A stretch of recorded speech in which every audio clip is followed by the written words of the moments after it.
صل علی سیدنا و مولانا محمد. کہا جاتا کہ مجھے کیا معلوم. اور بھی بڑی طاقت ہے. دبئی جاتا ہے, سوئٹزرلینڈ جاتا ہے. شادیوں کے بیکار خرچوں کو سیو کرو. ایک فارمولا بتاتا ہوں, جن کی شادیاں ہوگی ان کو بتا رہا ہوں. فارمولے پر عمل کرنے کیسے, اور ایک شادی کرو نا. حضرت وہ مولانا ملے کہ حضرت تم نا حج میں ابو یہ وارم پوچھا سو کون با وہ زیادہ شادیاں کرو بولتی نا, وہ مولانا ملے کیا مولانا.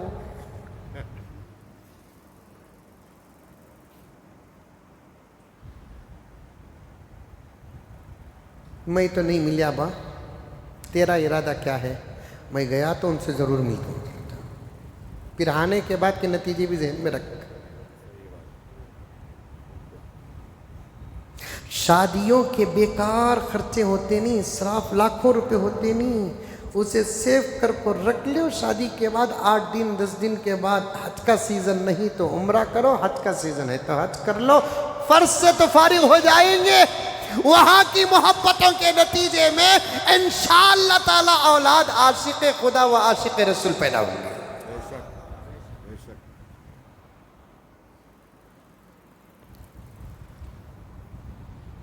اس سال ایک اور بڑا گڑبڑ ہوا حج کمیٹی میں.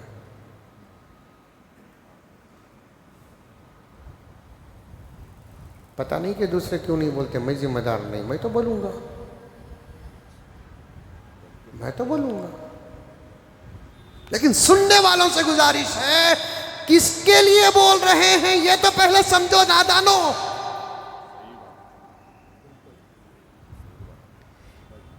اتنی بھی حماقت کا اظہار نہ کرو کہ تمہارے وجود پر تم کو پیدا کرنے والی ماں اور باپ کو شرم آئے. کس کے لیے بول رہے ہیں یہ تو پہلے سوچو.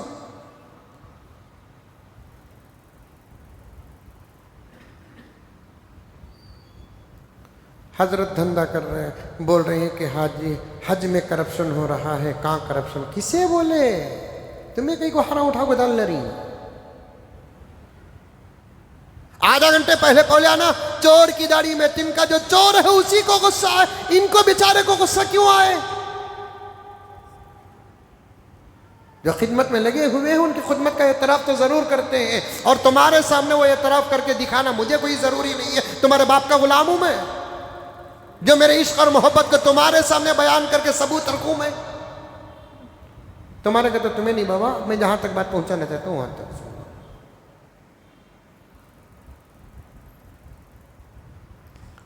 حج کو 40 دن جاتے نہیں, ان کو موقع محبت کے بھی دینا. اسی لیے بولتے ہیں علماء سے مشورہ کرو کوئی سا بھی کام کرنے سے پہلے.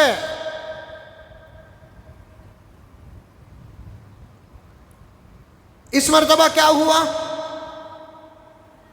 سڈن لا کے بیچ میں اس عنوان کو داخل نہیں کیا. بات آ گئی, ربط ہے, تعلق ہے, کنیکشن ہے, اس لیے بول رہا ہوں میں. توجہ چاہتا ہوں مولانا, کھڑے ہو کر غلط ہے تو اظہار کر دے. قبول کرنے آدمی عاجز رجوع کرنے میں کبھی پیچھے نہیں ہٹتا. اس الگ حج کا جو سفر ہوتا ہے 40-45 دن کا ہوتا ہے.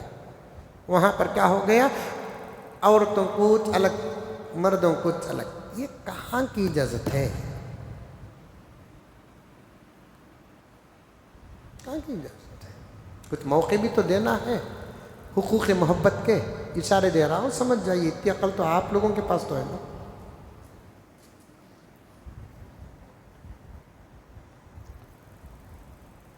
ایک صحیح سلامت محبت کا حق ادا کرنے کی عمر, وہاں جا کر اگر ایسے موقع نہ ملے تو پھر کہاں ملے؟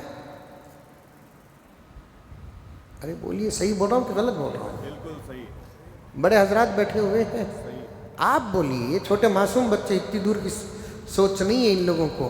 میں تمہارے لیے ایک چاچا, ماما اور باپ کے درجے پر ہوں. میں یہ نہیں چاہتا کہ پوری خوشیاں میری ہی ہے. آپ کی خوشیوں کا خیال بھی میرے پاس ہے. وہ نادان ہے, ان کی کیا اوقات ہے. الف با کی پہچان نہیں ہے ان لوگوں کے پاس. ان کو دشمنوں کے سامنے للکارنا تو نہیں آتا, اپنوں کے بیچ میں کتوں کی طرح بھوگنا آتا ہے. ایسے کتوں کا حساب و کتاب نہیں ہے, ہماری ڈکشنریوں میں نہیں ہے یہ. سوچو, میں ایک باپ ہوں, شادی کے بعد لڑکے کا باپ جس پر 1 2 3 رات گزر جاتے ہیں, اپنے شادی شدہ بیٹے کے بارے میں ایک فکر لیا ہوا رہتا ہے. وہ فکر کیا ہوتی ہے؟ خدا وحدہ لا شریک کی قسم, طبیعت پڑا ہوں میں, ٹپ کرتے کرتے چھوڑا ہوں میں. لڑکی کے باپ کی فکر الگ, لڑکے کے باپ کی فکر الگ. شادی کے بعد 2 4 رات گزر جاتے ہیں یا 2 4 مہینے گزر جاتے ہیں, باپ کے دل میں یہ فکر رہتی ہے, کان اس انتظار میں رہتے ہیں کب کون آ کر میرے آنے والے پوتا یا پوتی کی خوشخبری دے گا. جیسے ہی کوئی اندر گھر کے اندر بیوی یا بڑی بیٹی باپ سے کہتی ہے کہ ابا دادا بننے والے ہیں, خدا وحدہ لا شریک کی قسم, دادا حضرات بیٹھے ہیں, میری بات کا ساتھ دیں. 2 حیثیتوں سے باپ خوش, دادا خوش ہو جاتا ہے. ایک پوتے کی آمد پر خوش ہو جاتا ہے, دوسرا اپنے بیٹے کو لائق کی سند جو ملی اس پر خوش ہو جاتا ہے. کہاں ہی تم لگا ہماری کا تو میری نہیں بول رہا ہوں میں, فخر نہیں کر رہا ہوں. ہماری سوچ, ہماری فکر, ہماری نظر, ہماری دور اندیشی کی دہلیز پر بھی کھڑنے کے جو لوگ لائق نہیں ہیں وہ لوگ بولنے لگے ہیں.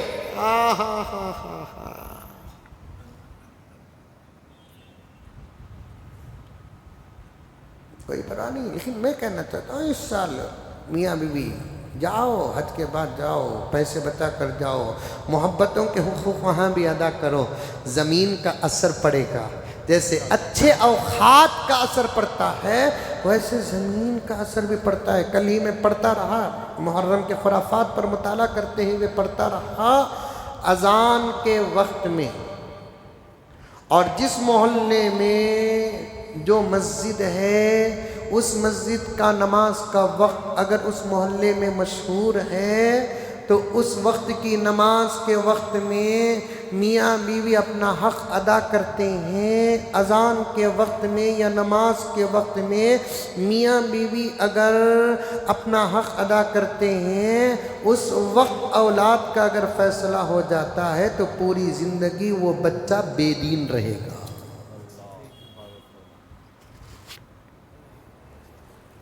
وقت کا اثر پڑیا کہ نہیں پڑیا؟ بعض اولیاء فرماتے ہیں زوال کے وقت میں ملاقات نہ کریں. سمجھے نہیں سمجھے؟ کیونکہ شیطانوں کے بھٹکنے کا وقت ہوتا ہے.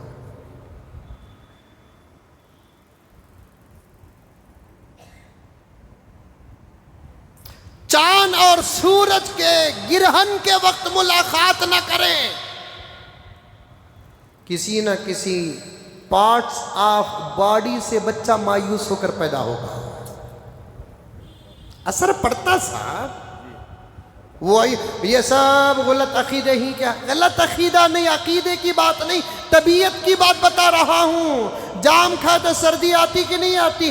اماں بولتی نہیں بچے کو ارے جام کھانے کو رے سردی رے, کیا اماں غلط عقیدے والی کیا؟ ہم نے بھی ہمارے بڑے بولتے ٹھنڈا پانی پیو نو کو. جب میں حج کو گیا الحمدللہ پہلی مرتبہ, والد صاحب رحمت اللہ علیہ کا یہی حکم رہا کہ بیٹے ٹھنڈا استعمال مت کرو. آواز پر طبیعت پر فرق پڑتا. کیا والد صاحب غلط عقیدے والے تھے؟ طبیعت کے مشورے عقیدوں سے تعلق نہیں رکھتی. جیسے اوقات کا اثر پڑتا ہے, ایام کا اثر پڑتا ہے, ویسے جگہ کا بھی اثر پڑتا ہے. مدینے میں ملاقات ہو, سرزمین مدینہ کا اثر محبت اور ملاقات پر پڑ جائے، مجھے امید ہے کہ وہ بچہ عاشق رسول ہوگا۔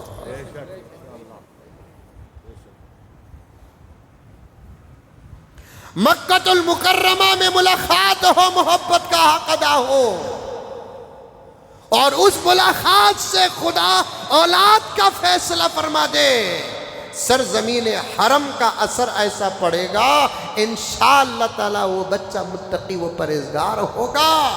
اور آپ نے اس کا بھی نظام بند کر دیا۔ کون ہے پوچھنے والا؟ ان مسائل کو اٹھانے والا کون ہے؟ اتر کر کچھ کر نہیں سکتے تو کیا بول بھی نہیں سکتے؟ تمہیں کیا معلوم ہے حدیث؟ پیارے آقا نے فرمایا برائی کو، غلطی کو ہاتھ سے روکو، اگر ہاتھ سے نہیں روکتے طاقت زبان کی ہے تو زبان سے روکو، زبان سے نہیں روک سکتے تو کم سے کم دل سے برا چاہو۔ ان تینوں میں سے جو بھی طاقت تمہارے پاس رہے گی اس کا اظہار کرو گے تو یہ تمہارے ایمان کی دلیل ہے۔ اور غلطی کو غلطی نہیں مانتے، بھول کو بھول نہیں مانتے، سہو کو سہو نہیں مانتے، اپنی نادانی کو نادانی نہیں مانتے، تو پھر ہم کیا فیصلہ کریں؟ ایسے لوگ خود فیصلہ کر لے کہ ان کو اپنی ایمان کی حفاظت بھی کرنا ہے، ایمان پر محنت بھی کرنا ہے۔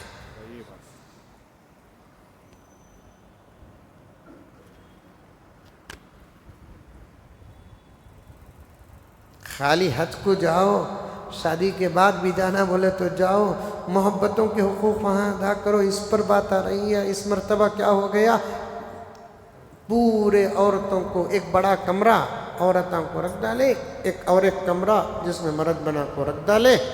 کیا کہتے کچھ واقعات آئے ہیں، ایسے حادثے کیوں دوسرے ملک والوں میں نہیں ہوئے؟ صرف انڈیا والے جاتے ہیں کیا؟ دنیا کے تمام ملک والے جا رہے ہیں نا۔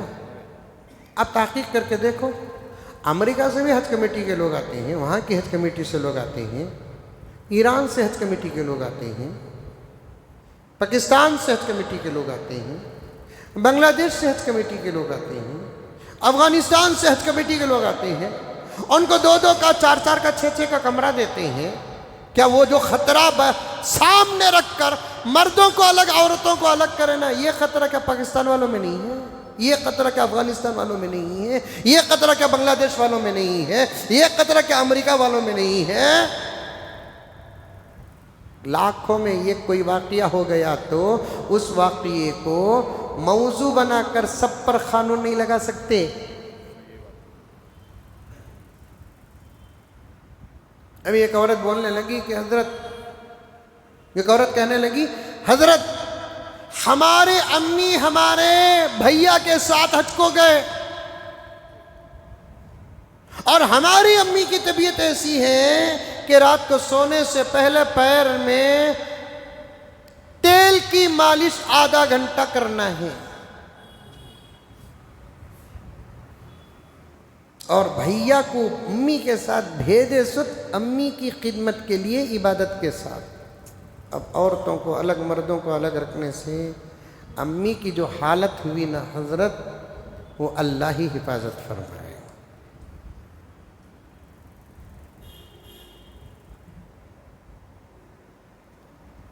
سوچ رکھو اپنے اندر، مشورے کا مزاج رکھو اپنے اندر، دور تک کی نظر رکھو اپنے اندر، پازیٹیو اور نگیٹیو دونوں کو بیچ میں رکھو، اور ان قسم کے حالات میں حضرات علماء جو ہمارے ملک کے ہیں، جو پہلی صف کے ہیں، ایسے علماء سے ان موضوعات کو سامنے رکھ کر مشورہ کرو، راستے مل جائیں گے۔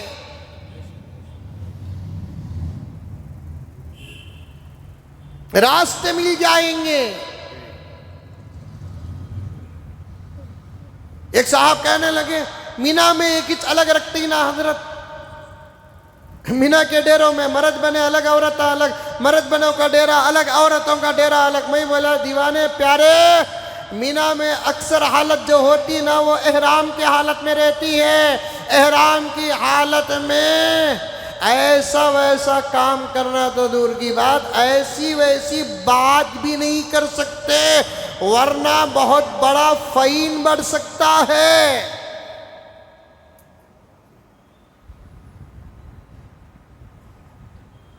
اور مینا کے حکم کو ہر جگہ لاگو نہیں کر سکتے، مینا کے قانون کو ہر جگہ لاگو نہیں کر سکتے۔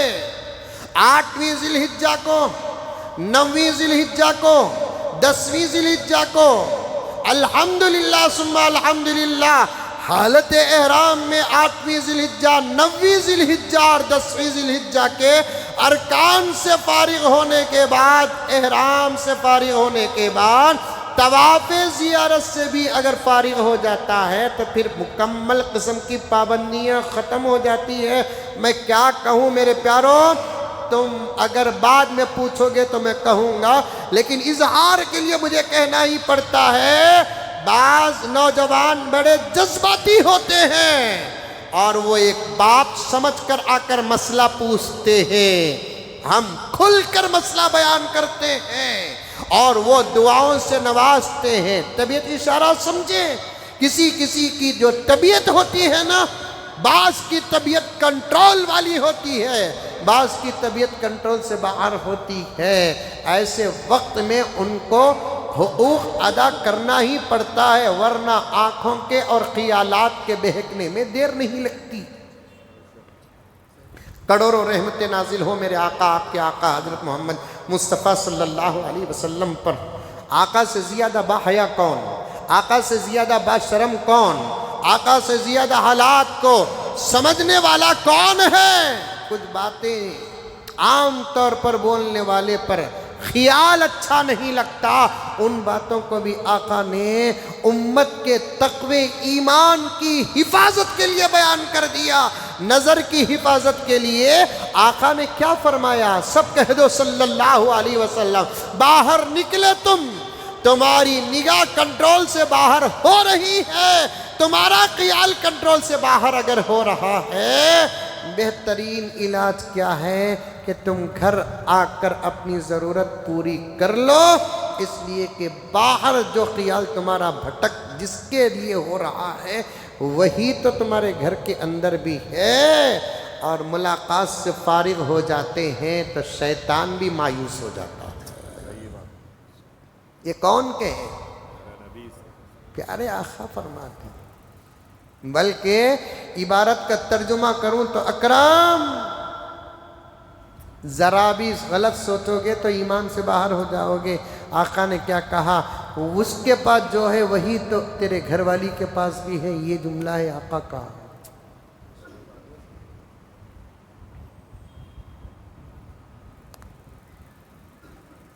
پھر کبھی اس عنوان میں آنکھوں کے تقوی اور خیالات کے تقوی اور اس کے علاج کے لیے کبھی انشاءاللہ تعالی ہم نوجوانوں کے ساتھ بیٹھ کر بات کرنے کا ارادہ ہے۔